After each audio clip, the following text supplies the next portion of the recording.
ज्ञान साम्राज्य प्रभु। बहुत अच्छा। देखो, न्याय का मतलब होता है प्रमाण नयात्मको न्याय। न्याय की ये परिभाषा सबको याद रहनी चाहिए। क्या? न्याय के दो मुख्य अंग हैं, प्रमाण और न्याय। कभी कभी आपको ये भी सुनने मिलेगा कि न्याय के 3 अंग होते हैं, प्रमाण, न्याय और निक्षेप। लेकिन इन दोनों बातों में कोई अंतर नहीं है। कभी निक्षेप को अलग गिनते हैं, कभी निक्षेप को न्याय में गर्भित कर लेते हैं। जब 2 बोले तो समझ लेना कि निक्षेप न्याय में गर्भित हो गया, छूटा नहीं है, छूटा नहीं है। और जब कभी किसी को स्पष्ट समझाना हो तो अलग नाम उल्लेख करते हैं, तो 3 गिना देंगे, पर बात दोनों एक ही है। तो मुख्य अंग 2 रहे, प्रमाण और न्याय।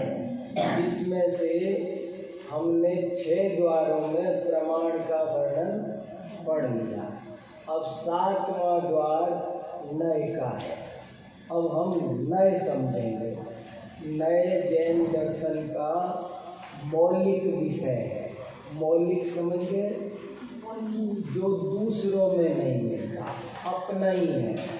प्रमाण तो सभी धर्म दर्शन वाले मानते हैं, सांख्य, योग, न्याय, वैशेषिक, वेदांत, मीमांसा, बौद्ध, ये सब प्रमाण को मानते हैं।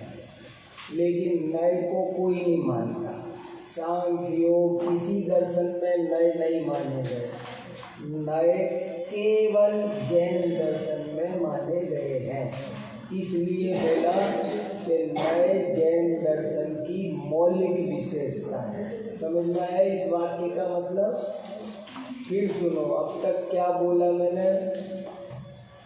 न्याय के 2 अंग हैं, प्रमाण और न्याय। उसमें से न्याय जैन दर्शन की मौलिक विशेषता है, क्योंकि वो दूसरे दर्शन में नहीं पाई जाती। केवल जैन दर्शन ही न्यायों को मानता है और कोई दर्शन न्यायों को नहीं मानते हैं।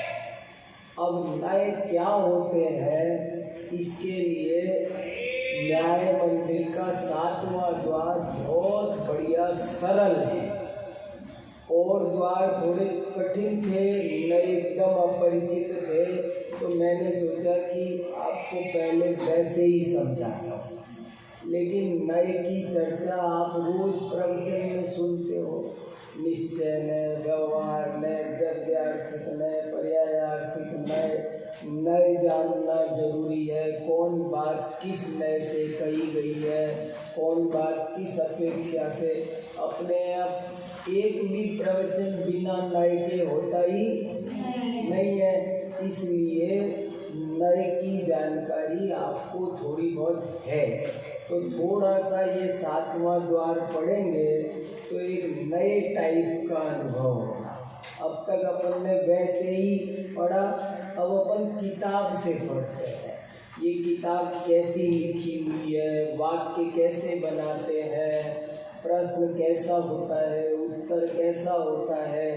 बहुत थोड़ा टेस्ट इस किताब का भी आएगा। और न्याय क्या होते हैं ये बहुत अच्छे से समझ में आएगा। एक एक कॉमा, फुल स्टॉप बहुत तपस्या कर कर के लिखा है। तो आप उसको एक दफे पेज नंबर कितना है?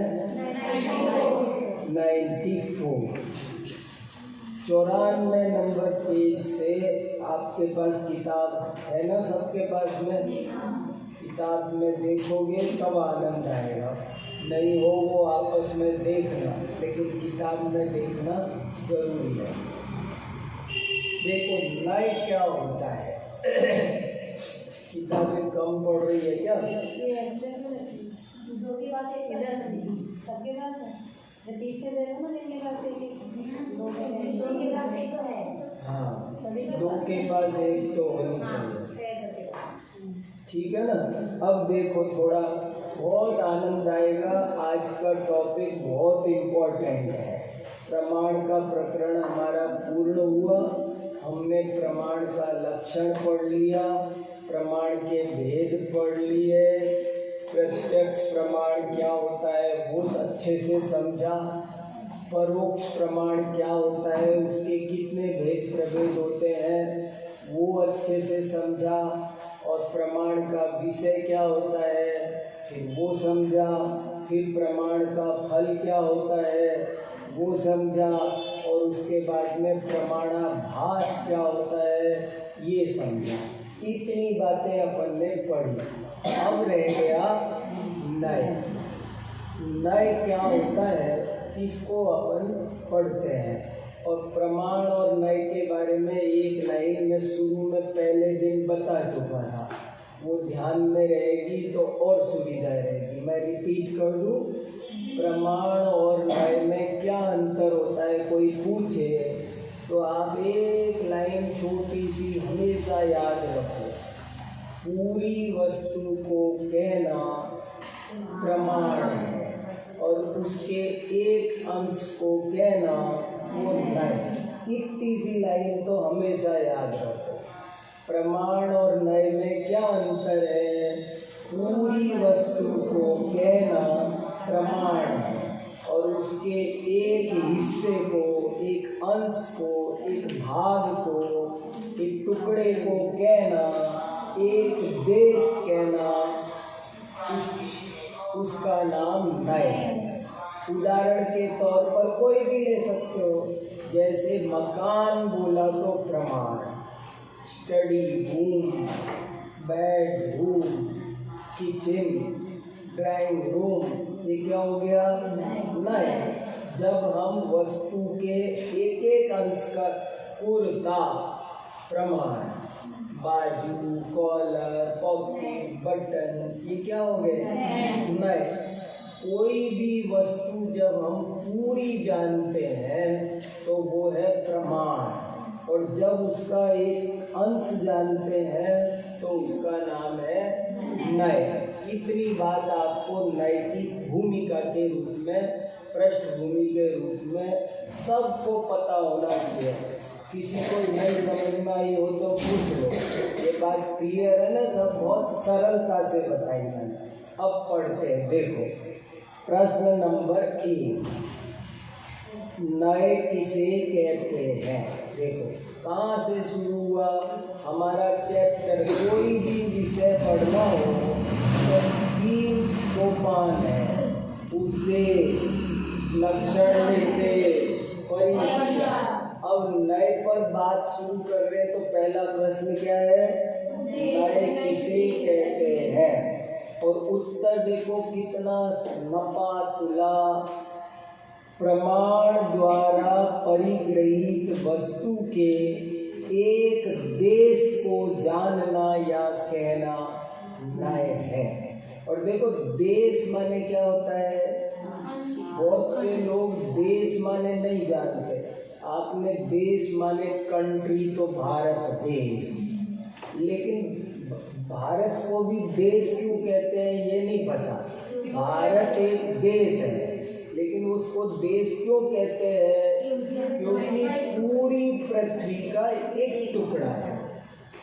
भारत देश, चीन देश, जापान देश, पृथ्वी प्रमाण।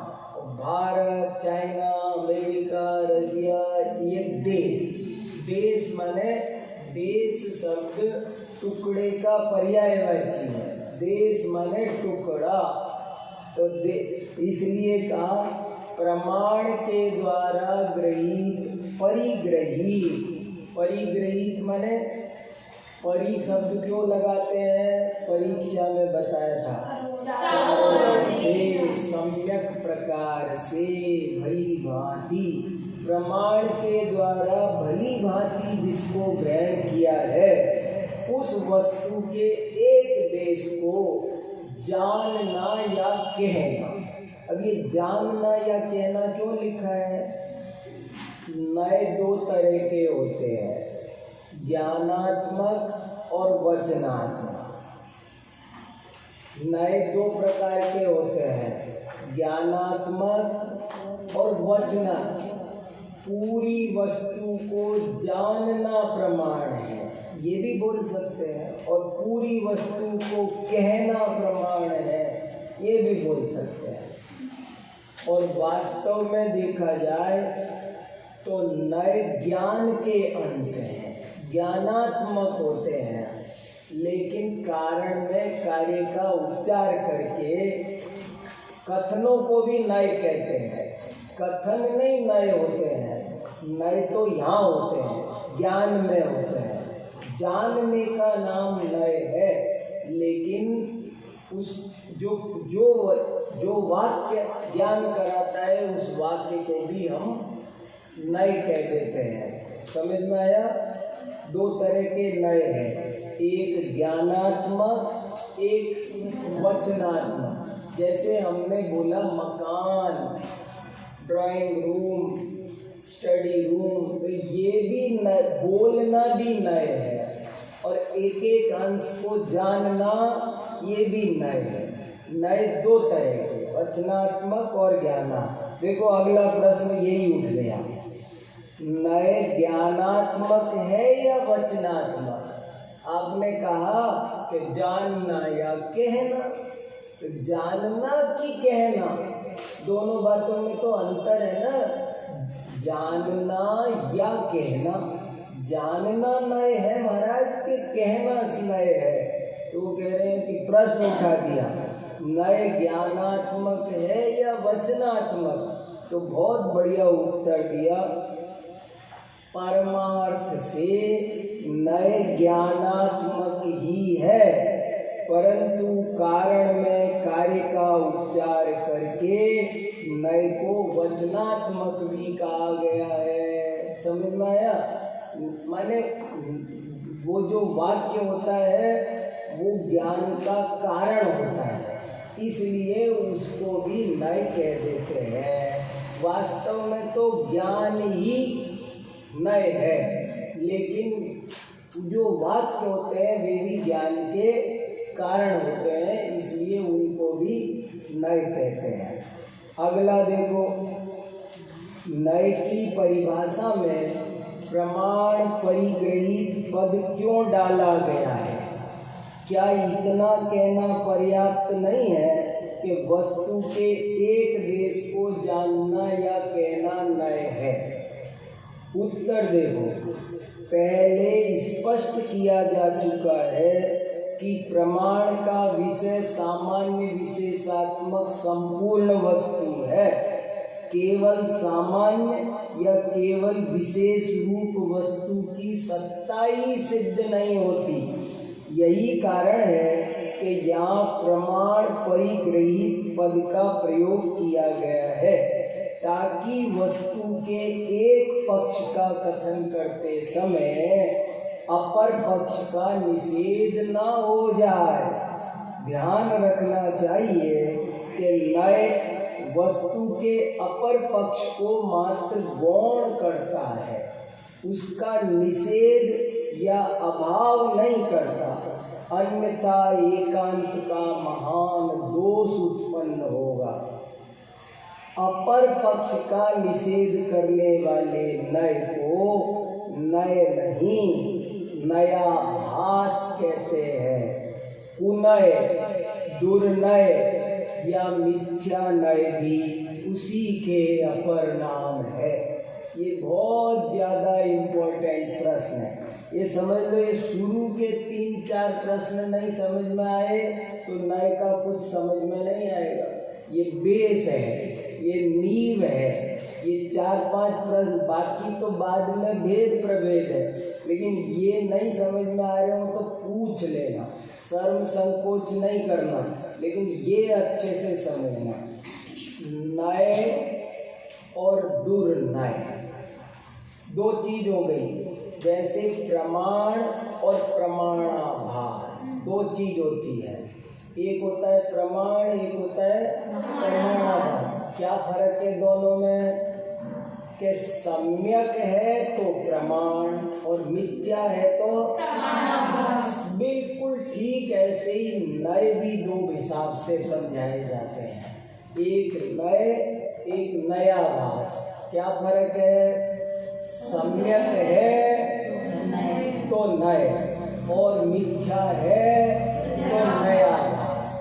और नया भास को कई शास्त्र में कुनय, जैसे कुगुरु कुदेव होता है ना, ऐसे ही नए गलत हो तो उसको बोलते कुनय, और नए सच्चे हो तो उसको बोलते सुनय। कभी आपको शास्त्र में सुनय पढ़ने मिलेगा तो सुनय माने सम्यक में, कुनय माने मिथ्या में। कहीं पर दुर्नय लिखा मिलेगा तो दुर्नय माने मिथ्या नय। कहीं पर नया भास लिखा मिलेगा तो उसका मतलब नया भास, मिथ्या नय। ऐसे सब चीजें अच्छे से समझो। अब एक इम्पोर्टेंट नई बात, क्या फर्क है सुनय में और दुर्नय में? एक फर्क है, वो कभी मत भूलना, बिल्कुल इम्पोर्टेंट बात। सुनय में और दुर्नय में क्या फर्क है? सुनय में और कुनय में क्या फर्क है? मिथ्या नय और सम्यक नय में क्या फर्क है? बहुत इम्पोर्टेंट प्रश्न है और उसका इम्पोर्टेंट उत्तर है। क्या उत्तर है? नय एक अंश को दिखाता है, जब वो दूसरे अंश को गौण करे तो सम्यक नय रहता है, और जब वो दूसरे अंश का अभाव कर दे तो दुर्नय हो जाता है। नय कभी भी पूरी वस्तु को नहीं बताता है, नय वस्तु के एक अंश को बताता है। तो वो अंश को बताएगा तो बाकी के अंशों का क्या होगा? यदि वो बाकी के अंशों को गौण कर दे तो वो सुनय, और बाकी के अंशों का अभाव कर दे तो दुर्नय। सीधी सी बात है। जैसे आपसे पूछा कि आत्मा कैसा है, और आपने पर्यायार्थिक नय से बोला कि आत्मा अनित्य है। फिर कोई कहे कि वो नित्य भी होता है द्रव्यार्थिक, नहीं होता, आत्मा अनित्य ही होता है। यदि ऐसा कहे तो वो दुर्नय हो गया, मिथ्या नय हो गया, कुनय हो गया, एकांतवाद हो गया। और यदि वो कहे कि हाँ वो अन्य पक्ष है, अपर पक्ष, अन्य पक्ष, अपर पक्ष। अपर पक्ष समझ में आ रहा है कि एक पक्ष वो है जो हम रख रहे हैं, और अपर पक्ष माने दूसरा पक्ष, उसके विलोम है भले, लेकिन वो भी मौजूद है, उसका अभाव नहीं हुआ, वो गौण हुआ है। गौण करना समझे? गौण का मतलब है अभी उसकी बात नहीं कर रहे। जैसे मान लो कोई बच्चा टेबल सुना रहा है, तो जब वो 2 की टेबल सुना रहा है तो उसको 2 ही की नहीं आती है, उसको और भी आती है, लेकिन इस समय उसके बोलने में 2 ही की मुख्य है, बाकी की गौण है। जो बोला जाता है वो मुख्य होता है, और जो बोलने में नहीं आ पाता है वो गौण होता है। और उदाहरण सुनो, नए तो उदाहरणों से अच्छे से समझ में आएंगे। जैसे किसी ने कहा नींबू कैसा होता है, अब आपने कहा खट्टा होता है, फिर मैंने कहा पीला भी होता है, नहीं खट्टा ही होता है, बोला ना एक बार। तो अगर खट्टा ही होता है बोला तो वो जो आपका कथन था वो मिथ्या नय हो गया, और आप कहो भाई मैंने रस की अपेक्षा खट्टा बताया था, पर रंग की अपेक्षा पीला होता है, इसमें मुझको कोई आपत्ति नहीं है। आकार की अपेक्षा देखो तो गोल होता है, इसमें भी मुझे कोई आपत्ति नहीं है। ऐसे अन्य अन्य अपेक्षाओं से अन्य अन्य बातें ठीक है, मैं अन्य अपेक्षाओं का निषेध नहीं करता, तब तो सही है। एक छोटी सी लाइन है, निरपेक्षा नया मिथ्या सापेक्षा वस्तु तीर्थकृत। निरपेक्ष है तो मिथ्या नय है, और सापेक्ष है तो सम्यक है। एक वैज्ञानिक हुआ है एल्बर्ट आइंस्टीन, उसने सन 1900 में एक सिद्धांत निकाला, थ्योरी ऑफ रिलेटिविटी, सापेक्षता का सिद्धांत। हर बात सापेक्ष है। मैं धनवान हूँ कि निर्धन, मैं ज्ञानी हूँ कि अज्ञानी, बड़ा हूँ कि छोटा, काला हूँ कि गोरा, लंबा हूँ कि चिकना, मोटा हूँ कि पतला, किसी भी प्रश्न का एक उत्तर दे सकते हैं, क्योंकि ये सब सापेक्ष स्थितियां हैं, दूसरे के हिसाब से बताई जा सकती है। एक की अपेक्षा धनवान है, दूसरे की अपेक्षा निर्धन, एक की अपेक्षा ज्ञानी, दूसरे की अपेक्षा अज्ञानी। तो नए माने अपेक्षा, नए माने अपेक्षा। तो यदि वो अन्य की अपेक्षा रखे तो वो सम्यक नय है, और अन्य की अपेक्षा नहीं रखे तो वो मिथ्या नय है। ये बात पक्के से समझ लेना, बहुत इम्पोर्टेंट। गौण करना समझे ना। एक महिला माँ भी है, मामी भी है, बुआ भी है, ताई भी है, चाची भी है, उसमें बहुत गुण हैं। लेकिन जब एक बच्चा बोलता है कि ये मम्मी है, तो वो अपनी अपेक्षा से बोलता है। शादी हो रही है, घर में सारे रिश्तेदार इकट्ठे हुए हैं, तो कोई उसी को मामी बोलेगा, कोई उसी को बुआ बोलेगा, और कोई बच्चा बोले मेरी मामी है तू बुआ मत बोला कर, तू भी मामी बोल। ये मामी है, उसके बेटे को भी कहे तू मम्मी मत बोला कर, मामी बोल, तो इसको कहेंगे दादागिरी। अगर वो बच्चा किसी को बोलने ना दे, उसका भाई बोले दीदी, आप दीदी क्यों बोल रहे हो, मामी बोलो, बोलो मामी, सबको बोले कि मामी ही बोलना पड़ेगा, तो इसको क्या कहते हैं, आतंकवाद। जब सापेक्ष होता है कथन तो उसका नाम होता है अनेकांतवाद, और जब कथन निरपेक्ष होता है तो उसका नाम होता है आतंकवाद। समझ में? जब सापेक्ष है अनेकांतवाद, निरपेक्ष है आतंकवाद। ये खास बात है, बहुत है। हाँ बोलो बेटा। हाँ, इसमें देखो आखिरी पेज पर लिखा है, पेज नंबर 110 पर नीचे फुटनोट में लिखा है, मिला निरपेक्षा नया मिथ्या। और ये बात प्राकृत में भी आई है, कार्तिकेय अनुप्रेक्षा में भी है। आप इस किताब की एक खास बात यह है कि नीचे सबके रेफरेंस दिए हैं, एक एक चीज है ना शुद्धि से लिखने की कोशिश की है, और कहाँ किस जगह ये बात आई है, एक एक के 2-2, 4-4 रेफरेंस संदर्भ लगाए हैं, प्रमाण सहित बात कही गई है। ठीक है, समझ में आई इतनी बात में? और किसी को कुछ पूछना है? ये बहुत इम्पोर्टेंट बात थी। फिर रिपीट करता हूँ, नए जैन दर्शन की मौलिक विशेषता है पॉइंट नंबर 1 जो आज हमने अभी पढ़ा। दूसरा पॉइंट हमने पढ़ा नए वस्तु के एक देश को जानते हैं। दूसरी बात ये सीखी।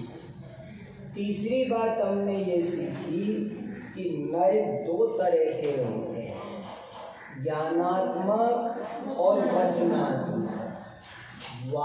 चौथी बात ये सीखी वास्तव में तो ज्ञानात्मक ही होते हैं, पर उपचार से वचनात्मक भी नए कहे जाते हैं।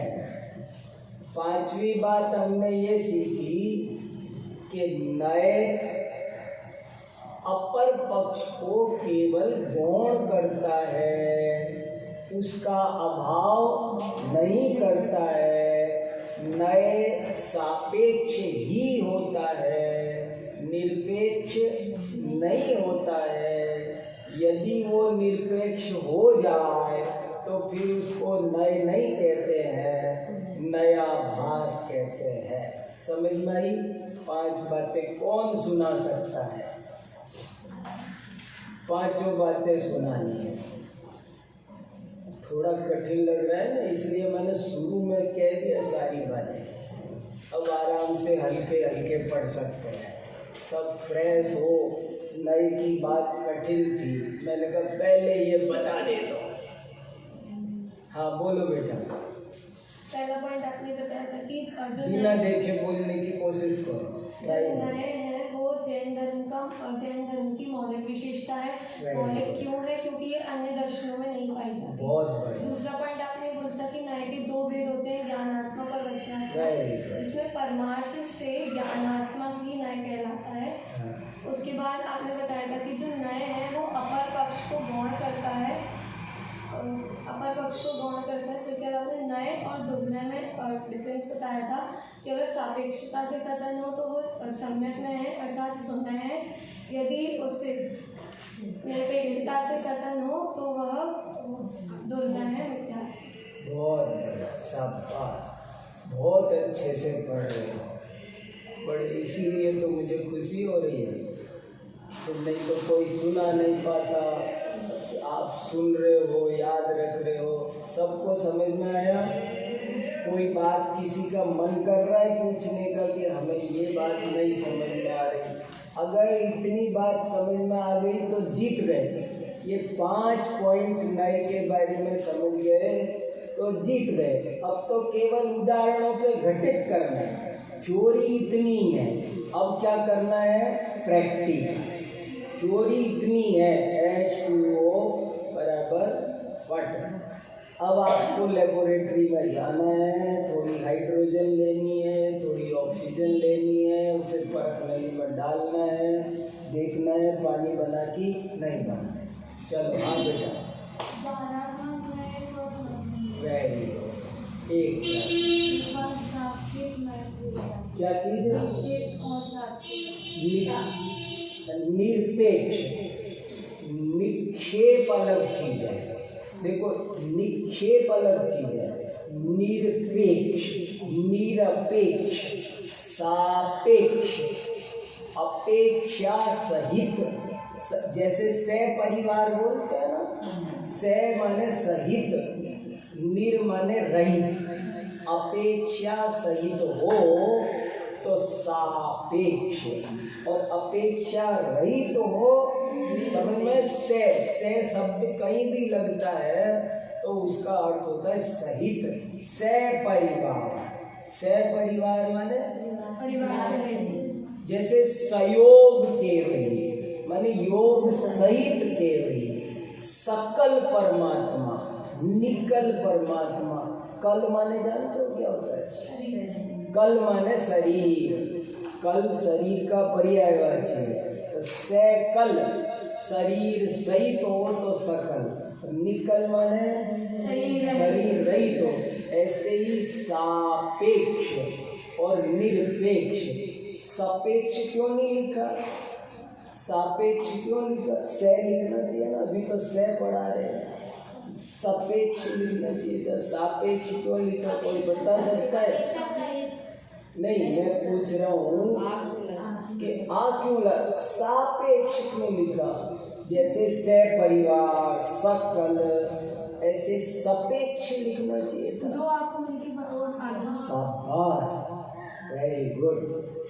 एक ए पहले से था ना अपेक्षा में, से प्लस अपेक्षा, तो एक ए इधर पहले से था, एक से में ए था, तो दो ए मिलकर के दीर्घ संधि हो गई, सापेक्ष बन गया।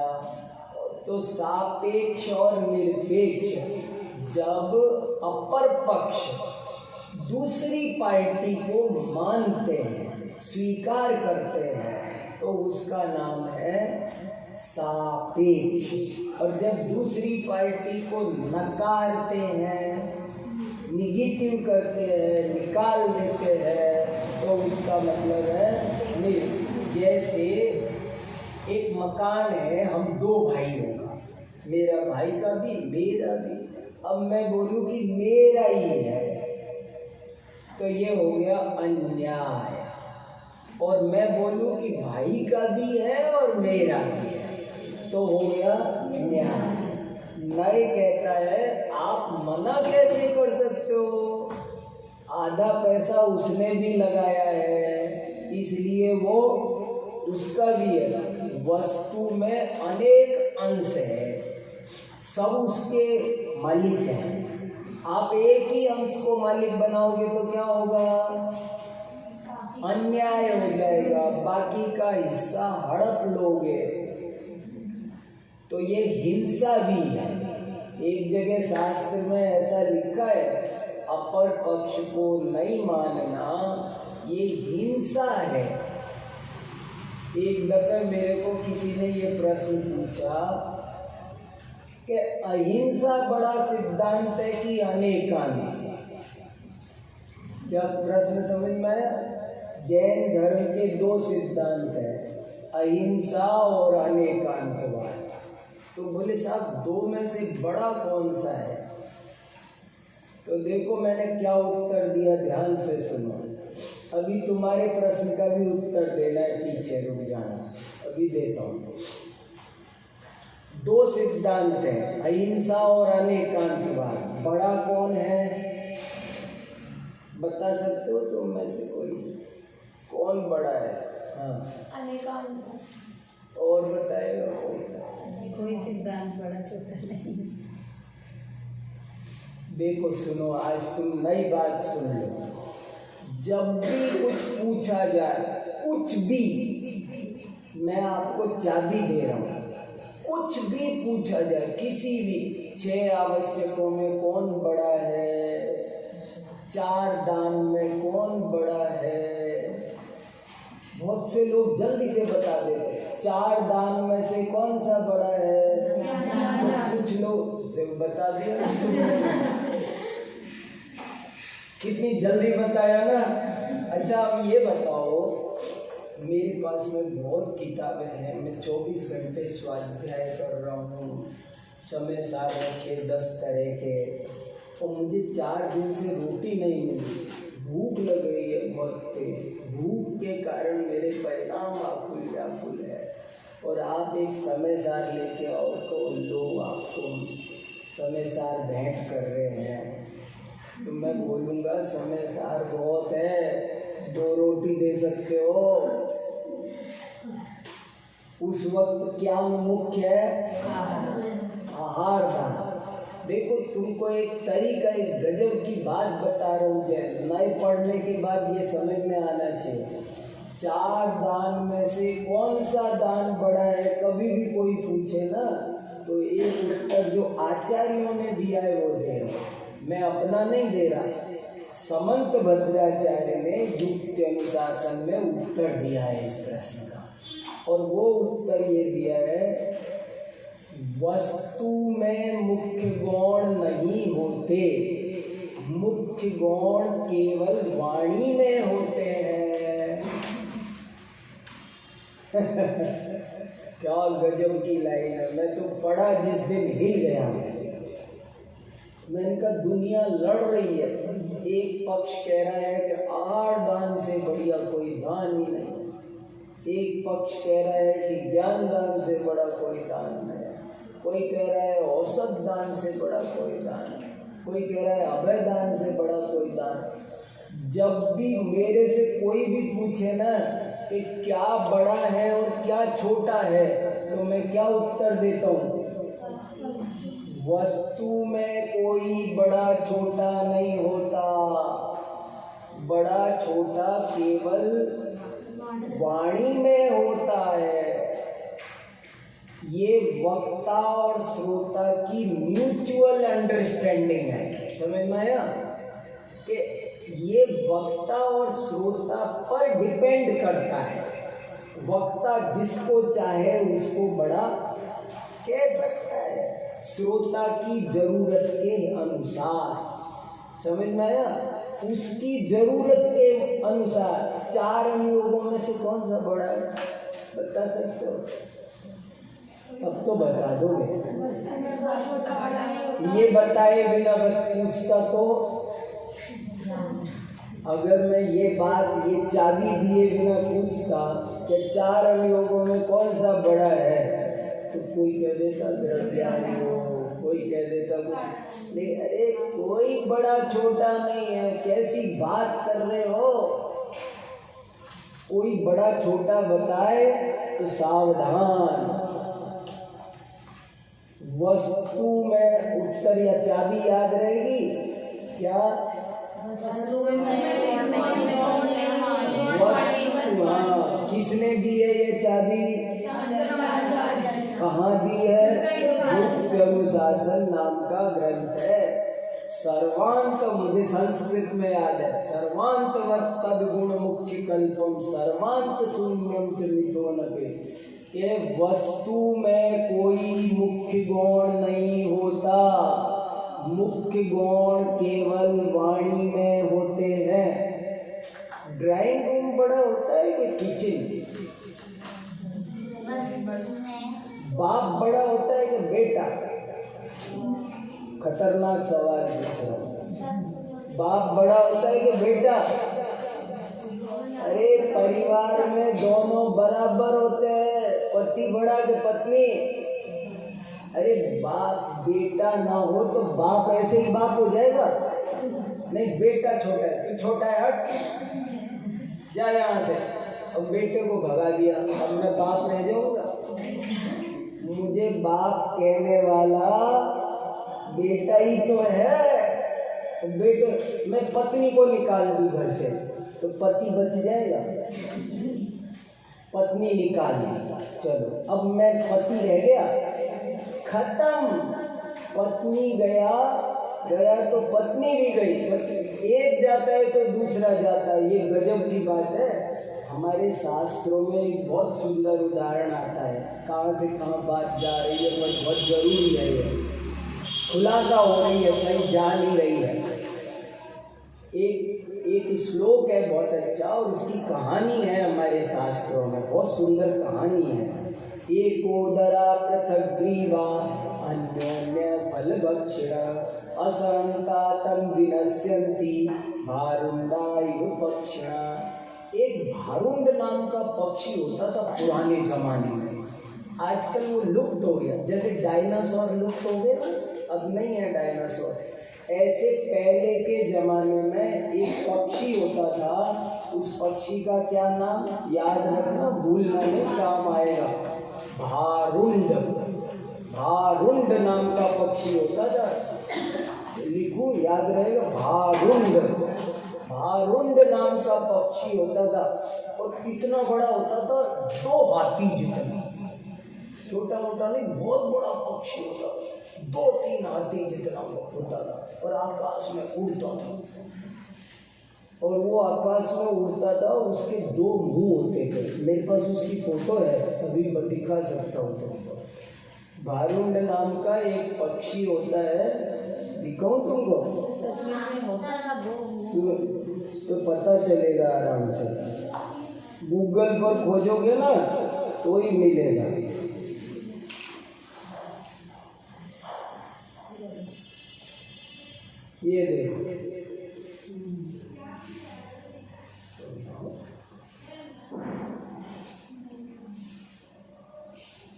दिखा ये भारूण पक्षी है। दो है ना, एक पक्षी है, दो मुंह है, भारूण पक्षी है। आज इसकी प्रजाति, जैसे डायनासोर लुप्त हो गए ऐसे ये भी लुप्त हो गया। ये आकाश में उड़ता था बहुत बड़ा, और इसके दो मुंह होते थे। क्यों दो मुंह क्यों होते थे? शरीर बड़ा है ना, खाना ज्यादा चाहिए, जल्दी जल्दी।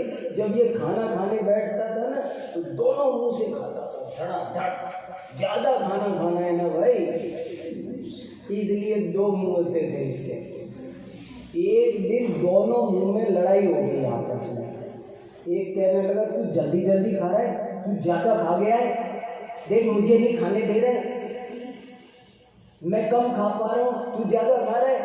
लड़ाई हो गई दोनों में, और एक ने गुस्से में आकर दूसरे को जहर खिला दिया। एक मुंह ने दूसरे मुंह को जहर खिला दिया, तो कौन मरा? वो सोच रहा था कि इसको जहर खिला रहा हूँ ये मरेगा, लेकिन मरा कौन? उसको ये नहीं पता था कि ये मरेगा तो इसके साथ साथ मैं भी, मेरा इसके साथ ही अविनाभाव है। ये बात लोग नहीं समझते हैं। सब एक व्यवहार खत्म होगा तो क्या बचेगा? निश्चय में बचे जाएगा। निश्चय में खत्म होगा तो व्यवहार में बच जाएगा। अगर खत्म होंगे तो दोनों खत्म होंगे, और बचेंगे तो दोनों बचेंगे। गजब की बात है ये। तो समझ में आया सापेक्ष और निरपेक्ष का मतलब? समझ में आया? सापेक्ष वही नए नए है जो सापेक्ष हो, जो दूसरे मुंह को भी स्वीकार करे। हाँ भी हो भाई, ये उदाहरण बहुत अच्छे है। बाप बेटा की हाँ, क्योंकि एक जाएगा तो दूसरा भी जाएगा ही, बचेगा नहीं। तो कभी भी कोई पूछे कि अहिंसा बड़ा कि अनेकांतवाद, चार दान में से कौन सा बड़ा, सठ आवश्यक में से कौन सा बड़ा, अरे ये होता है प्रयोजन पर डिपेंड करता है। ये गुरुजी जाने और उनका शिष्य जाने।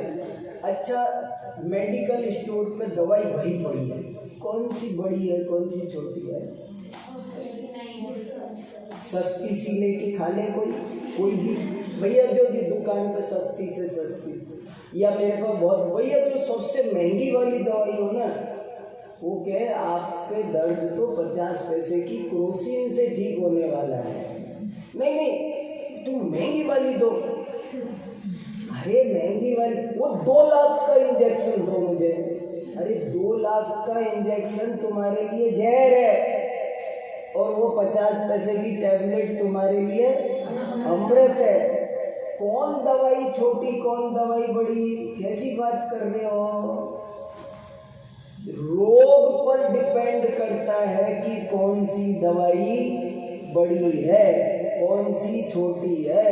रोग की वजह से कहीं जाती है, कहीं जाएगी, डॉक्टर बोलेगा this is important for you, तो डॉक्टर आपके लिए बोलेगा कि वो आपको इम्पोर्टेंट है। पर वहाँ दवाइयों में कौन इम्पोर्टेंट है? लो बीपी लो की दवाई बढ़िया होती है कि हाई की? कि तेरी बीमारी बताना।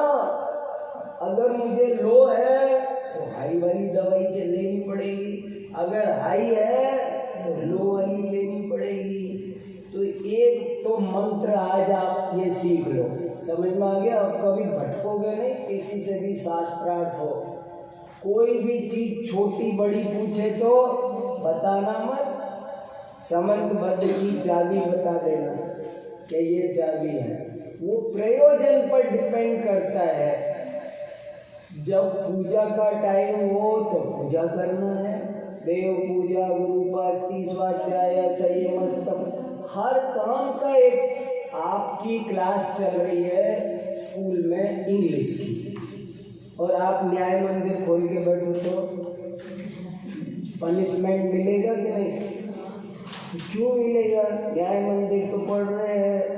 नहीं, हर चीज का समय है, इसलिए ये बात अच्छे से। आप क्या पूछ रहे थे बेटा? फिर से। हाँ, एक अच्छा प्रश्न ये है कि नए ज्ञानात्मक होते हैं और वचनात्मक होते हैं, इसका मतलब क्या? कोई तुम में से बताएगा? हाँ चलो बताओ। ज्ञानात्मक में मतलब जो नए के बारे में बताया वो ज्ञान और दर्शन, हाँ ज्ञान और वचन के अंश होते हैं, यानी ज्ञान में भी आते हैं और वचन से बोले भी जाते हैं, तो उसके अंश होते हैं। इसलिए ज्ञानात्मक और वचनात्मक यहाँ पे नए के दो भेद करें हैं। और कोई बोलेगा? मैं बोलता हूँ फिर से, क्योंकि एक दो बात मैंने भी खुलासा शुरू में नहीं की थी, वो जरूरी है, अब समझ में आ रहा है। देखो सुनो, नयों की क्यों जरूरत है, अब नई बात सुन लो, तब ये 5 बात अच्छे से समझ में आएगी। 5 बात में मैं छठी बात जोड़ रहा हूँ, और वो छठी बात क्या है? नयों की आवश्यकता क्यों है, क्या जरूरत है नए की? प्रश्न आएगा परीक्षा में, तब आपको क्या उत्तर देना है वो सुनो। प्रश्न समझ में आया? नए की क्या आवश्यकता है, तो आप बताएंगे हम अल्पज्ञ हैं, हमारा ज्ञान क्षयोपम है, छोटा है, वो एक साथ पूरी वस्तु को जान ही नहीं सकता है, इम्पॉसिबल है।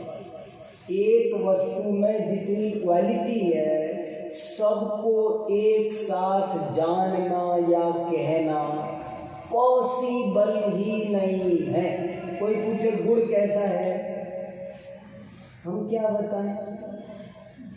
पूरी बात बता ही नहीं सकते, तो हमारा ज्ञान अपूर्ण है, इसलिए हम नयों से एक एक अंश को जानते हैं। हम पूरी, अब जैसे मैं एक नज़र से आप सबको नहीं देख, मैं नज़र क्यों घुमाता रहता हूँ? कभी ये चेहरा क्यों ऐसे क्यों नहीं रहता? ऐसे क्यों नहीं रहता? ऐसे रहता है ना, तो इधर की बच्चियाँ तो दिखती है, इधर की नहीं दिखती है, तो फिर थोड़ी देर में इधर ले जाता हूँ, फिर इधर लाता हूँ। क्यों किया ऐसा? क्योंकि मेरी आंखें ऐसी नहीं है, मेरे सब चारों तरफ आंखें लगी होती, तो मुझे अब मान लो मुझे इधर देखना है, तो क्या करूँ? घुमाना पड़ेगा। तो वस्तु में अनंत धर्म है और हमारा ज्ञान छोटा है। सर्वज्ञ को नयों की जरूरत नहीं है, याद रखना। नए केवल श्रुत ज्ञानियों के, हमारे आपके ही होते हैं, केवली के नए नहीं होते। क्यों नहीं होते केवली के? उन्हें तो एक साथ पूरी वस्तु दिख रही है ना। लेकिन हम जब नित्य देखते हैं तो अनित्य नहीं दिखता, और अनित्य देखते हैं तब नित्य नहीं दिखता। तो हमको क्रम से, अच्छा नित्य देख लो, हाँ अनित्य। जैसे समझ लो एक सिक्के, जैसे ये किताब है, अब मैं इधर से देखता हूँ तो इधर का हिस्सा नहीं दिखता, और इधर का देखता हूँ तो इधर का नहीं दिखता। तो क्या करते हैं? इधर देख लेते हैं, फिर उसे याद रखते हैं। हाँ ठीक, हाँ ठीक, हाँ उस किताब में आगे ही है, पीछे ही है। अपने ज्ञान में दोनों को जोड़ लेते हैं। समझ में आया? पहले एक एक अंश को देखते हैं, बाद में उन सबको अपने ज्ञान में जोड़ लेते हैं। नए का काम यही है। नए आपको एक एक अंश दिखाता है और कहते जाता है जोड़ते जाना, जोड़ते जाना, जोड़ते जाना, तब आपको पूरी वस्तु का ज्ञान हो जाता है। तो नए की आवश्यकता ये है कि हम एक साथ पूरी वस्तु को जानने में असमर्थ हैं, अशक्य है। एक को जोड़कर वस्तु को नहीं जान सकते। ऐसे जान सकते हैं माने एक साथ हम पूरी वस्तु को एक साथ जानने में समर्थ नहीं है, उसके एक एक अंश करके फिर उसको जोड़कर जान पाते हैं। इसलिए अंश लय की जरूरत है। तो लय वास्तव में जानने का नाम है। प्रश्न क्या था अब कि नए ज्ञानात्मक होते हैं, इसका क्या मतलब है कि नए का काम तो जानना है, नए का काम तो केवल समझना है, जानना है। लेकिन हम वाणी से भी जानते हैं, समझाते हैं, इसलिए वाणी को भी उपचार से हमने नए कह दिया। नए वास्तव में ज्ञान के, जैसे ये ज्ञान है क्या, इसका नाम हम बोलते हैं श्रुत ज्ञान। हम समय सार का नाम क्या बोलते हैं? श्रुत। तो श्रुत ज्ञान है वो तो अचेतन है, लेकिन उसके निमित्त से श्रुत ज्ञान होता है, इसलिए उसको भी श्रुत कह देते हैं। समझ में आया अच्छे से? और कुछ? अगला प्रश्न पढ़ो। कौन पढ़ेगा? पढ़ो प्रश्न नंबर 4 पढ़ो बेटा, जोर से पढ़ना, थोड़ा सबको सुनाई देगा। शास्त्रों में नए की परिभाषा यह भी मिलती है कि ज्ञातुरभिप्रायो नया अथवा वक्तुरभिप्रायो नया। आपने यहाँ उस सरल परिभाषा को ही क्यों नहीं बताया? दरअसल वह नए की संपूर्ण परिभाषा नहीं है, अपितु नए के स्वरूप का प्रतिपादन है। नए ज्ञानी वक्ता के ही होते हैं, और वस्तु के किस अंश को मुख्य करना और किसको गौण, यह उस ज्ञानी वक्ता पर ही निर्भर करता है। यही बताने के लिए उक्त कथन किए गए हैं कि ज्ञातुरभिप्रायो नया और वक्तुरभिप्रायो नया। देखो क्या कहा, शास्त्र में ऐसा भी आता है, ज्ञातुरभिप्रायो नयः वक्तुरभिप्रायो नयः। वक्ता के अभिप्राय को नय कहते हैं, ज्ञाता के अभिप्राय को। तो बोले ये सिंपल सी परिभाषा थी, आपने वो कठिन परिभाषा हमको पहले बताई पहले प्रश्न में, कि प्रमाण द्वारा परिगृहित वस्तु के एक देश को जानने का नाम नय है। वो क्यों बताई आपने कठिन परिभाषा? ये बता देते सरल, वक्तुरभिप्राय। तो बोले ये वास्तव में परिभाषा नहीं है, ये तो ज्ञानी वक्ता का भाव होता है, श्रोता कैसा है उस पर वो मुख्य गुण की विवक्षा होती है। ये उसका स्वरूप तो हो सकता है, पर परिभाषा नहीं है। परिभाषा यही है कि प्रमाण के द्वारा परिगृहित वस्तु के एक देश को जानने का नाम नय है। ठीक है ना? अगला प्रश्न कौन पढ़ेगा? हाँ तो पीछे। उक्त दोनों में से कौन सा कथन बिल्कुल ठीक है? ज्ञातुरभिप्रायो नया ठीक है या वक्तुरभिप्रायो नया ठीक है? दोनों ही कथन बिल्कुल ठीक है, कोई भी मिथ्या नहीं है। ऊपर कहा ही था कि नए परमार्थ से ज्ञानात्मक होते हुए भी उपचार से वचनात्मक भी कहे गए हैं। क्या कहा इसमें कि दो परिभाषा मिलती है, ज्ञातुरभिप्रायो नयः और वक्तुरभिप्रायो नयः। इससे ही सिद्ध होता है कि नए दो तरह के होते हैं। ज्ञातुरभिप्रायो माने ज्ञानात्मक, वक्तुरभिप्रायो माने वचनात्मक। अगला प्रश्न कौन पढ़ेगा? पढ़ो, जोर से पढ़ो। नए और प्रमाण में क्या अंतर? इसको ध्यान से सुनो, इम्पोर्टेंट प्रश्न। नए और प्रमाण दोनों ही सम्यक ज्ञान रूप है, इस अपेक्षा से उनमें कोई अंतर नहीं। तथापि प्रमाण सामान्य विशेषात्मक पूरी वस्तु को एक साथ जानता है और नए उसके किसी एक अंश को मुख्य करके जानता है, यही अंतर है। अतः नए को प्रमाण अर्थात समय ज्ञान का अंश भी कहते हैं। देखो क्या कहा, कभी भी अंतर पूछा जाए तो कैसे बताना। अब प्रश्न था कि प्रमाण और नए में क्या अंतर है, तो ये नहीं बताया कि अंतर है, ये भी बताया कि अंतर नहीं है। प्रमाण और नए दोनों सम्यक ज्ञान के अंश हैं। इस अपेक्षा देखो तो दोनों में कोई अंतर, प्रमाण भी सम्यक ज्ञान है और नए भी सम्यक ज्ञान है, इसलिए अपेक्षा से कोई अंतर नहीं है। लेकिन इस अपेक्षा से अंतर है कि प्रमाण पूरी वस्तु को जानता है और नए उसके एक अंश को जानता है। अगला प्रश्न कौन पढ़ेगा? चलो पीछे पढ़ो बेटा, प्रमाण अर्थात थोड़ा जोर से। प्रमाण अर्थात सम्यक ज्ञान तो 5 हैं। हाँ। मति, श्रुत, अवधि, मनपर्य और केवल। नए किस प्रमाण का अंश है? हाँ। नए शुद्ध ज्ञान का ही अंश है। मति ज्ञान, अवधि ज्ञान, मनपर्य ज्ञान और केवल ज्ञान का नहीं। बहुत बढ़िया, अभी बताई थी वही बात है, ये बात याद रखना कि प्रमाण तो 5 हैं।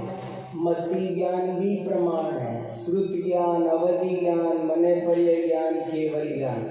लेकिन नए केवल श्रुत ज्ञान में होते और किसी में नहीं होते। श्रुत ज्ञान में ही वो ताकत है कि एक एक अंश को जानता है, पकड़ता है, बाद में उनको जोड़ देता है। माने जैसे दर्जी में ही वो ताकत है कि कॉलर कट करेगा, बाजू कट करेगा, पॉकेट कट करेगा और फिर सबको वापस सिल भी देगा। कपड़ा देने जाओ उससे को दिया हमने 2 मीटर कपड़ा, तो वो 2 मीटर कपड़े को कट कट कट कट टुकड़े कर देगा और फिर सिल भी देगा। नए का काम दर्जी जैसा है, दर्जी की तरह वो वस्तु को टुकड़े टुकड़े में बताता भी है और बाद में उन सबको अच्छी तरह जोड़ता भी है। केवल ज्ञान क्या करता है? बना बनाया सिला सिला रेडीमेड कुर्ता ला के पहन लेता है। और श्रुत ज्ञान क्या करता है? उसे तो सिलना पड़ेगा। ये फर्क है। अगला प्रश्न कौन पढ़ेगा? हाँ पीछे पढ़ो, जोर से पढ़ना। बहुत इम्पोर्टेंट सवाल है। क्या प्रश्न है? ध्यान दो फिर से। प्रश्न है, जब हमारे पास प्रमाण है जो पूरी वस्तु को जानता है तो नए की क्या जरूरत है? प्रश्न समझ में आया? हमारे पास प्रमाण है और वो पूरी वस्तु को जान सकता है तो नए की क्या जरूरत है? नए नहीं होने चाहिए। हाँ पढ़ो उत्तर। वस्तु निरंतरमात्मक है, अतः उसका विशेष स्वरूप कम अर्थात कोई भी अल्पज्ञानी नयों द्वारा ही जान अर्थात समझ समझा सकते हैं, अन्यथा नहीं। कहा भी है कि जिनकी नय दृष्टि नहीं है उन्हें वस्तु स्वभाव की उपलब्धि अर्थात जानकारी नहीं हो सकती है, और वस्तु स्वभाव की उपलब्धि हुए बिना वह सम्यक दृष्टि कैसे हो सकता है? बहुत बढ़िया, वही बात आई जो अभी मैंने थोड़ी देर पहले कही कि कोई भी अल्पज्ञानी, हम आप कोई भी पूरी वस्तु को एक साथ नहीं जान सकते हैं, इसलिए नए की जरूरत है। और नीचे बहुत अच्छा इसका नए चक्र में से एक गाथा कोट कर रखी है, नीचे फुटनोट नंबर 9 पर बहुत बढ़िया गाथा है। जीर्णय दिट्ठि विहीना कारण वस्तु सहाव उपलब्धि वस्तु सहाव विगुणा सम्मानिति जो जिनके पास नए दृष्टि नहीं है उन्हें वस्तु स्वभाव की उपलब्धि नहीं होती, और वस्तु स्वभाव की उपलब्धि नहीं होगी तो वे कभी सम्यक दृष्टि नहीं बन पाएंगे। अगला प्रश्न कौन पढ़ेगा? हाँ पढ़ो पीछे। हाँ पढ़ो। वस्तु स्वरूप की उपलब्धि में नए हमको किस प्रकार उपयोगी होते हैं? ये बहुत अच्छे सवाल है। कि जब हम जान नहीं सकते तो ये कैसे उपयोगी होते हैं, ये कैसे वर्क करते हैं। भाई इस कुर्ते में से कॉलर बाजू मैं तो नहीं निकाल सकता, कपड़े में दर्जी कैसे निकाल लेता है, नए कैसे निकाल लेता है, ये प्रश्न है। फिर पढ़ो प्रश्न। इसे वस्तु स्वरूप की उपलब्धि में नए हमको किस प्रकार उपयोगी होते हैं, इसे उदाहरण सहित स्पष्ट कीजिए। देखो उदाहरण दे के बताएं। उदाहरण, यदि हमें जीव को जानना है तो प्रमाण तो सामान्य विशेषात्मक संपूर्ण चैतन्य वस्तु को युग पर जीव ऐसा बताएगा, किंतु वह द्रव्य अपेक्षा एक है, अखंड है, नित्य है इत्यादि, और पर्याय अपेक्षा अनेक है, भेद रूप है, अनित्य है इत्यादि। इस प्रकार की स्पष्टि अर्थात खुलासा जानकारी हमें नयों द्वारा ही प्राप्त होती है, अन्यथा नहीं, क्योंकि न ही इस प्रकार से एक धर्म को क्रम से मुख्य करके समझा सकते हैं, प्रमाण नहीं, क्योंकि प्रमाण में क्रमिकता और मुख्य गौण व्यवस्था नहीं होती।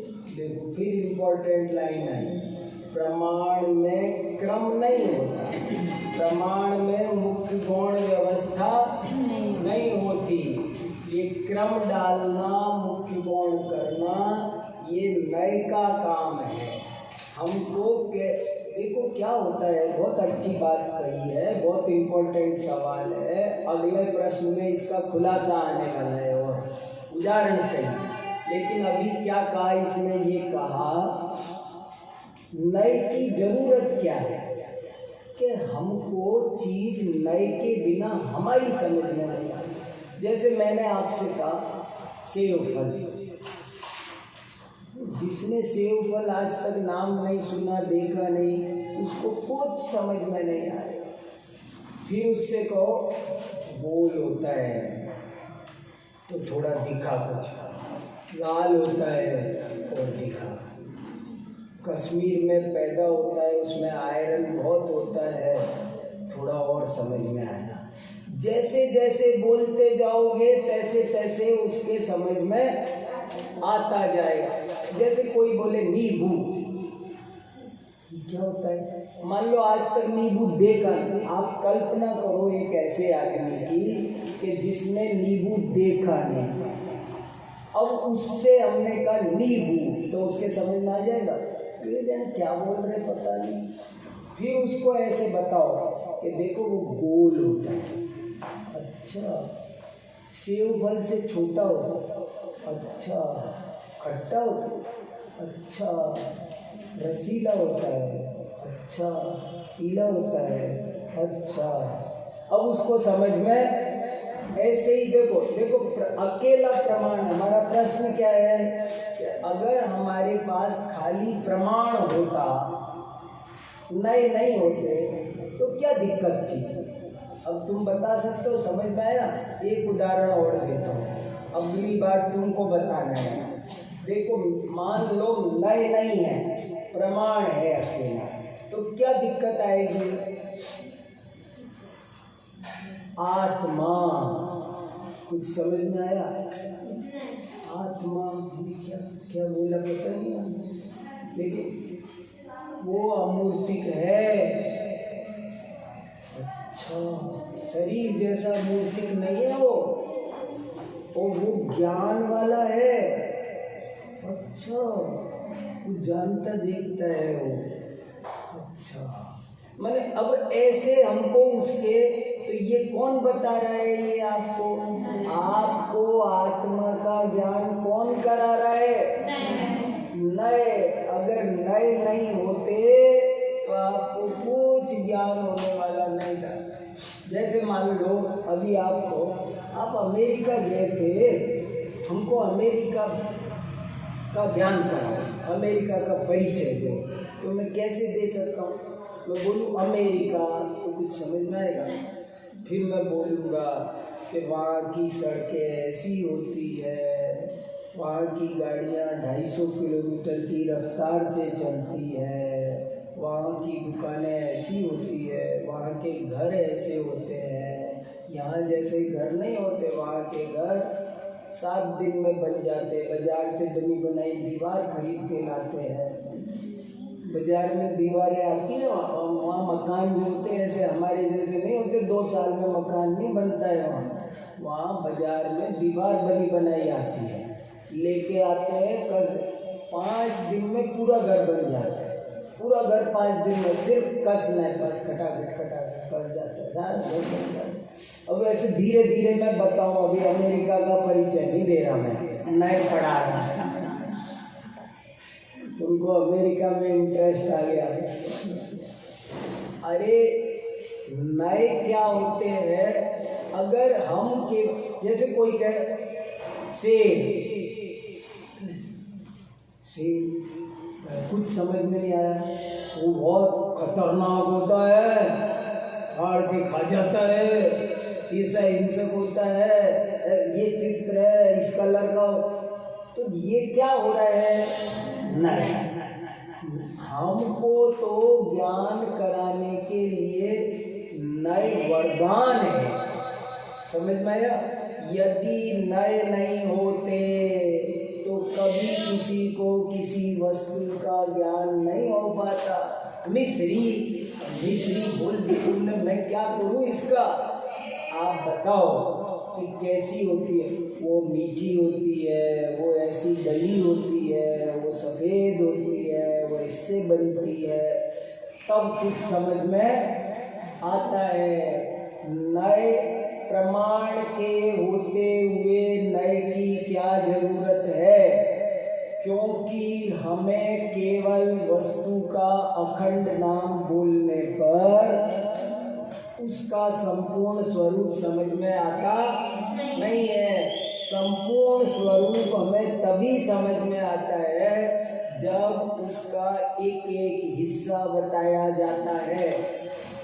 समझ में आया? बहुत बढ़िया है। इसका खुलासा अगले प्रश्न में। कौन पढ़ेगा? पढ़ो। कृपया एक सरल सा लौकिक उदाहरण देखो कैसा अच्छा प्रश्न है ना, जो बात कही उसको कैसे देखो प्रश्न उठा है। ये किताब मैंने 30 साल पहले लिखी है, 30 साल हो गए मुझे इस किताब, और मैंने खुद न्याय पढ़ने के समझने के लिए, मैंने खुद समझने के लिए लिखी थी। ये नोट्स बनाए थे, जैसे तुम कॉपी में नोट्स बना रहे हो, ऐसे मैंने नोट्स बनाए, और नोट्स बना के अपने साथियों को पढ़ाए, तो उनको आनंद आया, तो फिर टाइप किए हमने, फिर टाइप करवाए तो और अच्छे हो गए। फिर उनको अच्छे से छोटी सी क्लिप करा के थोड़ा फोल्डर तैयार किया, तो वो सबको दिए, चैप्टर बना दिए, तो और अच्छा लगा। फिर उसको एक बार फिर ठीक करके फोटोस्टेट वाले से उसकी किताब टाइप बनवाई, तो वो और अच्छे हो गए। फिर बाद में यहाँ पर पहाड़गंज है ना, पहाड़गंज में लोग कहने लगे हमें न्याय पढ़ाओ। 20-25 साल 30 साल पुरानी घटना है ये। तब मैंने कहा कि ये रहे मेरे नोट्स, तो इन नोट्स को वहाँ ले जा कर के किताब बना के सबको बांट दी, और 300-400 लोग न्याय पढ़ रहे थे, और अच्छे हो गए। वो पढ़ते रहे, उससे थे। बाद में वो नोट्स कई किसी एक बहुत बड़े विद्वान है बनारस में, उदयचंद जी, उनके पास पहुँच गए। कहने लगे तो बहुत बढ़िया है, छपना चाहिए। तो फिर बाद में और ठीक कर दिए, और ठीक करके इसको छपा दिए। छपने के पहले ये किताब चल चुकी थी बहुत ज़्यादा। तो ये देखो कैसे क्या बात समझा दी। अब मेरे मन में आया कि इसका कोई सरल सा उदाहरण खोजो। तो देखो क्या उदाहरण है, देखो पढ़ो। यदि हम आम के बारे में जानना चाहते हैं तो प्रमाण तो उस अनंत धर्मात्मक आम को युगपत यह आम है इतना ही कहेंगे, किंतु वह मीठा भी है, खट्टा भी है, सुगंधित भी है, पीला भी है, इत्यादि प्रकार की स्पष्ट अर्थात खुलासा जानकारी हमें नयों के द्वारा ही प्राप्त होती है, अन्यथा नहीं। नयों की यही उपयोगिता है कि वे अनंत धर्मात्मक वचन अगोचर वस्तु के स्वरूप को उसके एक एक धर्म धर्म को मुख्य करते हुए और अन्य धर्मों को गौण करते हुए बड़ी कुशलता के साथ समझने समझाने में हमारी अद्भुत मदद करती है। गजब की बात है। नयों का क्या योगदान है। नए नहीं होते तो हमें किसी भी चीज की खुलासा जानकारी किसी भी चीज की नहीं होती। जैसे भोजन, भोजन माने क्या, जिसने भोजन नहीं सुना होगा वो तो भोजन माने कुछ नहीं समझ। हमने बोला कार, अब जिसने कार देखी नहीं सुनी नहीं उसको कुछ समझ में नहीं आया, और जब उसके एक एक अंश को बताएंगे स्पष्ट खुलासा होगा तब बहुत आनंद आए, तब चीज समझ में आएगी। नए हमारी बहुत सहायता करते हैं क्योंकि प्रमाण पूरी वस्तु को केवल नाम लेके बोल देता है, बस वो तो चुप हो जाता है। उसने तो बोल दिया आम, बस खेल खत्म। प्रमाण इससे ज्यादा कुछ नहीं बोलता, याद रखना। अगर वो कुछ बोल देना तो वो प्रमाण नहीं रहेगा। असली भाषा तो नए के पास है, प्रमाण के पास तो अखंड वस्तु बोल देता है, बस वो बोल देगा सिद्ध। अब सिद्ध माने क्या, हम क्या समझे सिद्ध माने क्या। लोक के अग्रभाग में है, अनंत किंचित न्यून आकार के है और उनमें ये 8 गुण हैं, संचित दर्शन ज्ञान अगुरु लघु। अच्छा अच्छा अच्छा, ओ अब समझ में आ रहा है। तो ये नए से हमें चीजें समझ में आती है, नए के बिना चीज समझ में आती ही नहीं है। नए के बिना वस्तु के स्वरूप का ज्ञान करना कठिन ही नहीं असंभव है, असंभव। इसलिए नए ज्ञान की वस्तु के स्वरूप को जानने में बहुत बड़ी उपयोगिता है। जिसे नए नहीं आते उसे वस्तु स्वरूप समझ में नहीं आता। वस्तु स्वरूप जिनको समझ में नहीं आता उनको कभी भी सम्यक दर्शन नहीं हो सकता। समझ में आया? बहुत बढ़िया है। पंडित जी, हाँ। आत्मा है, हाँ ये प्रमाण का वचन है जी। या और निश्चय ने भी ऐसा कथन करता है आत्मा है, चैतन्य स्वरूपी है, एक है, अखंड है। नहीं, फिर इसमें अंतर क्या रहा? निश्चय ने अलग बात कहेगा। देखो, आत्मा ये बोला प्रमाण में, शरीर से भिन्न है, ये है निश्चय का कथन। निश्चय व्यवहार कहेगा शरीर में रहता है, व्यवहार तो उसको संयोग वाला बताएगा, निश्चय उसको संयोगों से रहित बताएगा। ये फर्क पड़ेगा। पर प्रमाण उस वस्तु का केवल भेदात्मक अखंड वस्तु एक बताएगा बस। नए उसमें अलग अलग फिर भेद में भी बताएगा वो। जो भेद यथार्थ है पर वस्तु से भिन्न है, अपने गुणों से अभेद है, ऐसे फिर नए के भी अनेक भेद बन जाते हैं। अभी इसमें आएगा आगे। अगला प्रश्न कौन पढ़ेगा? बहुत अच्छा, पढ़ो। प्रमाण बड़ा है या नहीं? देखो आ गया प्रश्न। अब किसको बड़ा माने? बहुत गजब की बात है, बहुत गहरी चर्चा हुई है। प्रमाण बड़ा है कि नए बड़ा है, इस बात पर आचार्यों ने खूब चर्चा की है। प्रमाण नयैरधिगमः सूत्र है। तुमने कहा पहले प्रमाण क्यों लिखा? नए पहले लिखना चाहिए था। प्रमाण नयात्मक को न्याय होना चाहिए या नए प्रमाणात्मक को न्याय होना चाहिए? अरे फिर चक्कर खा रहे हो। अरे कुछ भी हो, ये मौके की बात है। एक कहावत हमारे गांव में चलती है, जिसकी शादी उसके गीत, जिसकी शादी उसके गीत। समझ में बात? भाई गाँव घर में, हमारे घर में शादी हो रही है तो गीत किसके गाए जाएंगे? जिसकी शादी है, चाहे लड़का हो चाहे लड़की हो, जिसकी हो। और नहीं, बड़े छोटे से समझ लो, मेरी शादी हो रही है और मेरे 2 बड़े भाई साहब हैं, तो गीत किसके गाए जाएंगे? जब घोड़ी आएगी तो घोड़ी पर बैठेगा कौन? नहीं, मेरे बड़े भाई साहब हैं, उनको बिठा दे? नहीं, वो जो जिसकी शादी है वो ही घोड़े पर बैठेगा, और जो दूसरा है, बड़ा है, वो उसको पैदल चलना पड़ेगा। अब मैं कहूँ नहीं भाई साहब आप पैदल चल रहे हो, ये अच्छी बात नहीं है, आप ऊपर बैठो। नहीं, बताओ क्या हो, शादी में किसकी महिमा गाई जाएगी? बारात किसकी कहलाएगी? जिसकी शादी उसके गीत। जब मेरी शादी खत्म हो गई, मेरे छोटे भाई की हुई, तो फिर कौन बैठेगा? वो बैठेगा। जब बड़े भाई साहब की हुई तो वो बैठे। माने जिसकी शादी हो। ऐसे ही कोई भी चीज में से, 4 दान में से कौन बड़ा? कि जिसकी शादी उसके गीत। 6 आवश्यकों में कौन बड़ा? जिसकी शादी उसके गीत। ये तो मौके की बात है भाई, ये तो परिस्थिति पर डिपेंड करता है। दवाइयों में कौन छोटी बड़ी?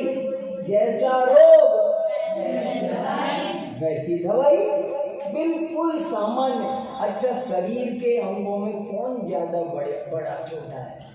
फिर बेकार की बात, पैर बढ़िया के हाथ बड़े, आंखें बड़ी कि कान बड़े? अरे शरीर में सबकी समान उपयोग। वस्तु में कोई छोटा बड़ा नहीं होता। दुनिया चक्कर खा रही है, लेकिन समंत भद्र महाराज ने चाबी दी कि वस्तु में कोई भी छोटा बड़ा नहीं होता। आंखें ज्यादा कीमती है कि कान?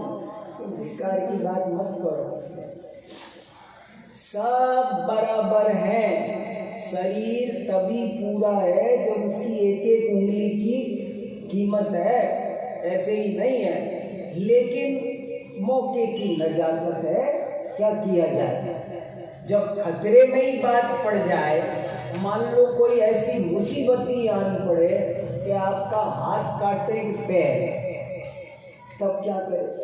तब कुछ करना पड़ता है, डॉक्टर को डिसीजन लेना पड़ता है कि भैया क्या करें। दोनों नहीं बचेंगे, एक बचा सकते हैं। मान लो ये दोनों हाथ में दिक्कत आ जाए और डॉक्टर के पास जाए, डॉक्टर के देखो एक काटना पड़ेगा, तो क्या करें? तब निर्णय करना पड़ेगा कुछ, वो हमारी मजबूरी है। लेकिन वैसे देखा जाए तो हमारे दोनों हाथ जरूरी है, बराबर है, कोई भी काटने लायक नहीं है। ये है बात, समझ में आया ना? कभी कभी कैसे खतरनाक निर्णय लेने पड़ते हैं डॉक्टर के पास में, तो इसलिए है। चलो उत्तर पढ़ो। हाँ, वस्तु स्वरूप की सम्यक जानकारी के लिए प्रमाण और नय दोनों ही समान रूप से उपयोगी हैं। हमें किसी को छोटा या बड़ा नहीं समझना चाहिए। हाँ। तथापि शास्त्रों में आचार्यों ने भिन्न भिन्न अपेक्षाओं से कहीं प्रमाण को बड़ा कहा है तो कहीं नय को।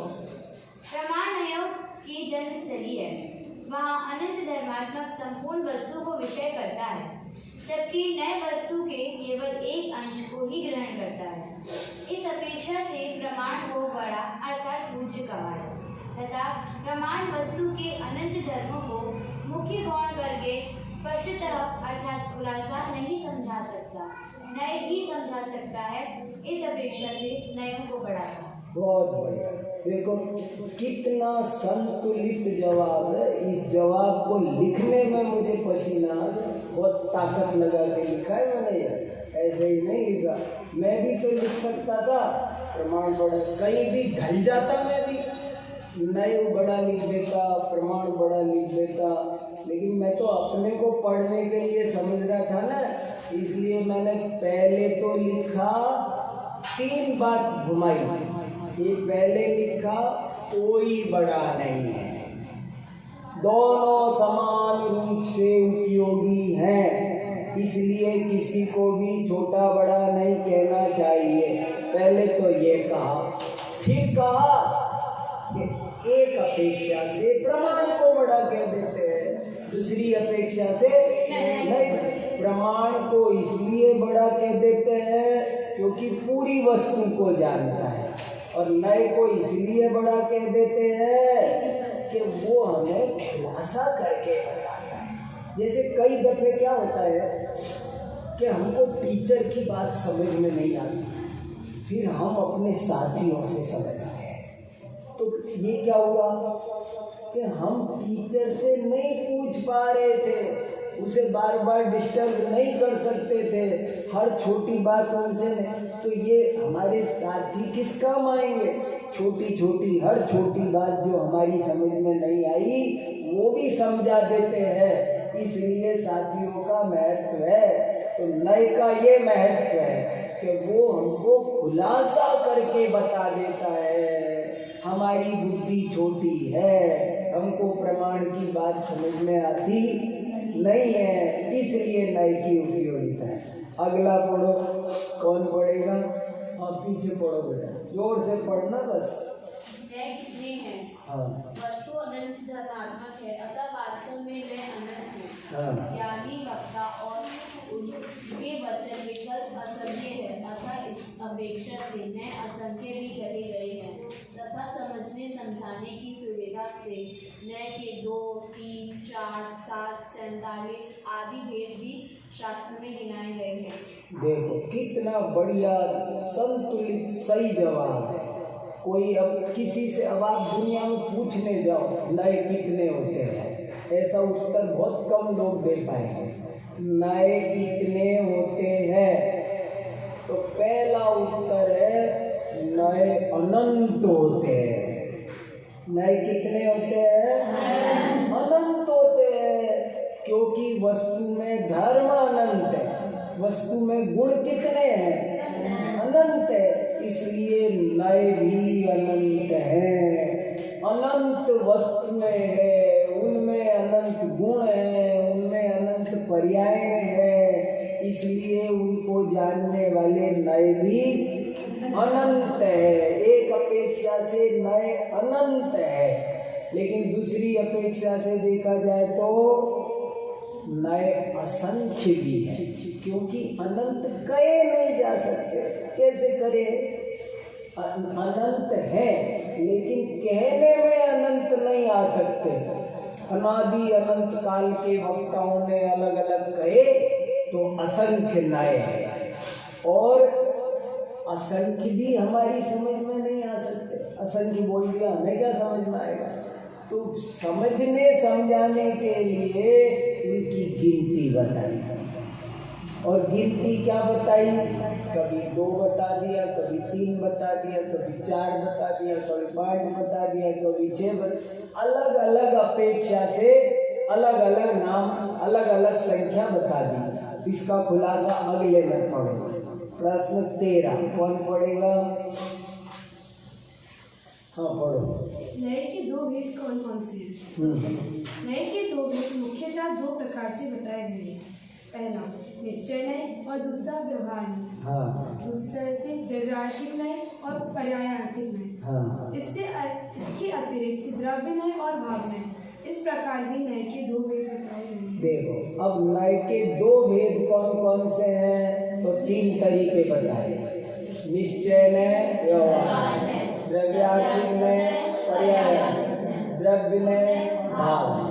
3 तरह से 2-2 नय होते हैं। अगला देखो, हाँ तुम्हारी बात पढ़ो। द्रव्य नय और भाव नय का क्या स्वरूप?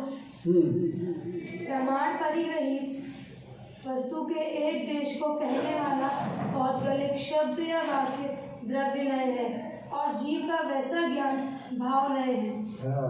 तात्पर्य यह है कि द्रव्य नय शब्दात्मक है और भाव नय ज्ञानात्मक। ये भी लगभग हर चीज के भेद होते हैं। जैसे आपने सुना होगा ना, द्रव्य हिंसा भाव, द्रव्य पूजा भाव। क्या फर्क है द्रव्य पूजा भाव पूजा में? कि जो बाहर में सामग्री है, बाह्य क्रिया का नाम तो है द्रव्य पूजा, और अंदर में जो भाव है वो है भाव पूजा। द्रव्य हिंसा भाव हिंसा में क्या फर्क है कि बाहर में किसी को थप्पड़ मारा, कुछ किया तो द्रव्य हिंसा, और भाव किए तो भाव हिंसा। ऐसे ही नए भी दो तरह के हैं, द्रव्य नए और भाव नए। क्या फर्क है कि जो बोला जाता है वाणी है वो तो है द्रव्य में, और जो जाना जाता है वो, जैसे मैंने मुंह से बोला ड्राइंग रूम किचन, ये तो क्या हुआ द्रव्य है, और वो उनको जो मैं जानता जा रहा हूँ वो हो गया भाव में। द्रव्य ने और भाव ने नहीं अंतर है। चलो अगला प्रश्न तुम्हारे आगे। निश्चय और व्यवहार नय का क्या स्वरूप है? हाँ। निश्चय और व्यवहार नय के स्वरूप को स्पष्ट करने वाले कथन शास्त्रों में अनेक मिलते हैं, परंतु उनमें से निम्नलिखित दो कथन सभी कथनों का सार कहे जा सकते हैं। पहला, भूतार्थ सो निश्चय और अभूतार्थ सो व्यवहार। दूसरा, अभेद व अनुपचार रूप से वस्तु, एक वस्तु को ग्रहण करना, जानना या कहना। निश्चय और अभेद व उपचार के साथ वस्तु को ग्रहण करना व्यवहार। ये बहुत ही इम्पोर्टेंट बात है, सबसे ज़्यादा काम में आने वाले नए हैं निश्चय और व्यवहार। निश्चय और व्यवहार का स्वरूप सबको समझना बहुत जरूरी है। निश्चय माने भूतार्थ, भूतार्थ माने सत्यार्थ, सत्यार्थ माने यथार्थ, यथार्थ माने रियलिटी, और व्यवहार माने अभूतार्थ, असत्यार्थ, फॉर्मेलिटी, उपचार। देखो एक गजब की बात बताऊं, जैन धर्म में ये एक नई चीज आई है। दुनिया में दो ही चीज होती है, सत्य और झूठ, लेकिन जैन धर्म कहता है इन दोनों के बीच में भी एक चीज होती है, उसका नाम है उपचार। बहुत गजब की बात सुनो, समझ में आया? दुनिया कहती है कि दो ही चीज होती है, सत्य और झूठ, लेकिन जैन दर्शन कहता है एक तीसरी और होती है, और उसका नाम है उपचार। गजब की बात है ये।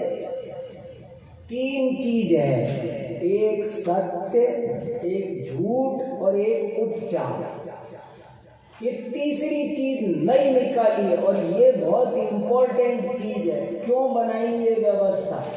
एक है सत्य, एक है झूठ, और एक है, जैसे ये कुर्ता कपड़े का है, ये बोलना सत्य, और आप में से कोई बोले मेरा है तो वो झूठ है, और मैं बोलूं मेरा है क्योंकि मैं खरीद के लाया, तो ये मेरा कहना ये झूठ नहीं है, ये उपचार है। जैसे घड़ा है, वो घड़ा मिट्टी का है ये कहना सत्य, और उस मिट्टी के घड़े को सोने का कह देना झूठ, और घी का कहना, घी रखा होने के पर, उसमें घी रखा हो तब उसे घी का कह देना, ये सत्य है कि झूठ? बोले ये सत्य झूठ नहीं, कहने वाले का आशय समझो। वो कहने वाला भी ये नहीं कहना चाह रहा है कि घी से बना है, वो तो रखा है घी इसलिए ऐसा व्यवहार चलाने के लिए कह रहा है। इसलिए तीसरी चीज एक डेवलप हुई जैन दर्शन में, संसार में कहीं डेवलप नहीं हुई ये बात, फिर समझना। समझ में आया? तीन चीज है, एक सत्य, एक झूठ और एक उपचार। जो सत्य है उसको कहना निश्चय है, और उपचार को कहना व्यवहार में, और झूठ को कहना दुर्नय, मिथ्या ने। पढ़ा था ना शुरू में,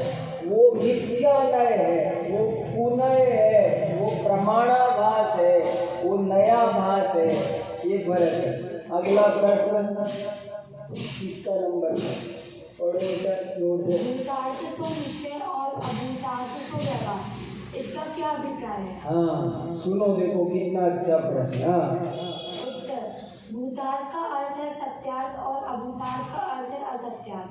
जो वस्तु जैसी है उसे वैसा ही कहना अथवा जानना निश्चय नहीं, और उसे वैसी ना कहकर उपचार से अन्यथा कहना व्यवहार नहीं। जैसे मिट्टी के घड़े को मिट्टी का घड़ा कहना भूतार्थ सत्यार्थ है अथवा निश्चय नहीं, और उसमें घी रखा है, इस उपचार से घी का घड़ा कहना व्यवहार नहीं। इसी प्रकार जीव को शरीर आदि से भिन्न एवं अजर अमर अमूर्तिक आदि कहना निश्चय नहीं है, और सशरीर जन्म मरण धर्म मूर्तिक आदि कहना व्यवहार नहीं। समझ में आया? अभी समझा दिया था। कोई भी बात है वो जैसी है वैसी कहना। ये गिलास किसका? तो स्टील का। ये हो गया निश्चय, यथार्थ। जो वस्तु जैसी है उसे वैसी कहना, वो निश्चय नहीं। और उसमें किसी वजह से कोई उपचार करना, उसको मैं खरीद के ले आया तो मेरा हो गया, आप खरीद लाए तो आपका हो गया, ये उपचार है। और ये दोनों से भी अलग कहना, किसी तीसरे का कह देना जो खरीद के भी नहीं लाया है, वो हो गया झूठ। ये फर्क है। व्यवहार नए उपचरित कथन करता है, उपचार से बात को कहता है। अगला प्रश्न पढ़ना। अभेदवा अनुपचार रूप से वस्तु को ग्रहण करना निश्चय और भेदवा उपचार से वस्तु को ग्रहण करना व्यवहार, इसका क्या अभिप्राय है? हाँ। जो नए वस्तु को उसके अनंत गुण पर्यायों से अभेद एवं पर द्रव्यादि के संयोग से रहित ग्रहण करता है वह निश्चय है, और जो नए वस्तु को उसके गुण पर्यायों से भेद करके अथवा पर्याय द्रव्यादि से पर द्रव्यादि के संयोग आदि की अपेक्षा से ग्रहण करता है वह व्यवहार है।